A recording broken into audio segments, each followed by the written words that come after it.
Oh, yeah. It looks like it's going to work, but I will make sure on the next one. Yes. Now, this release type in checkbook number one, station 43 and operator DF408. Yeah. Just give me the actual release time of every individual that's been put in jail. Pooch. And then the amount of money that the jail took in. Yeah. And then the amount of money that they gave them back.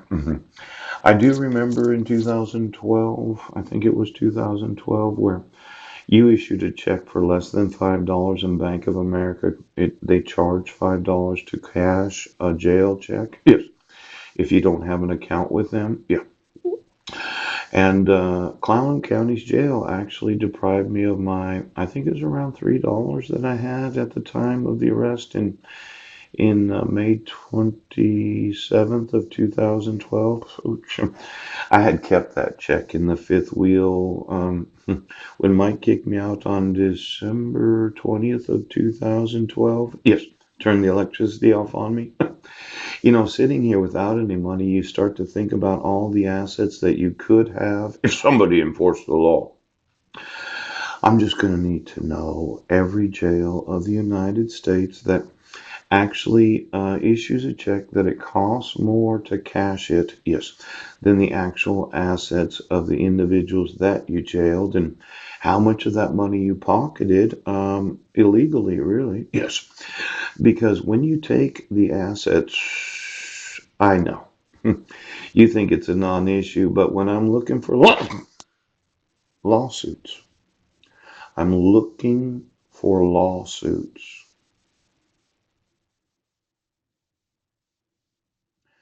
Now get me every check that you've issued from every jail for every individual that you've arrested where the cost of cashing the check was more than the assets of the individual. Yes, yes, yes.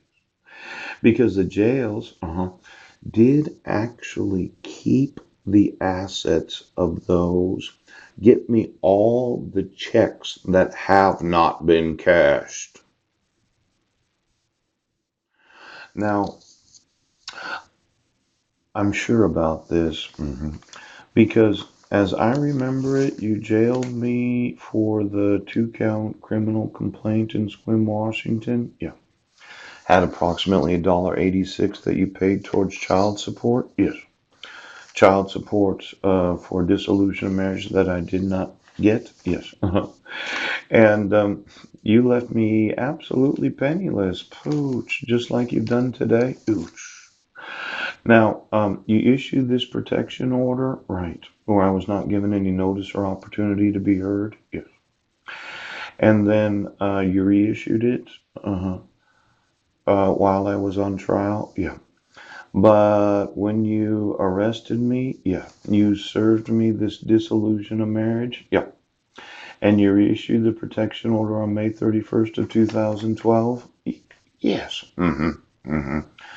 But you actually had me arrested, and then you issued a check for Bank of America that cost me more to cash than the actual assets that I had on me. Yes.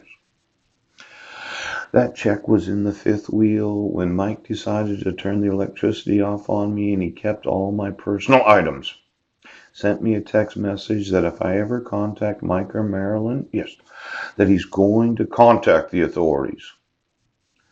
Now, I was arrested on January 4th, yeah, of 2016. Yeah.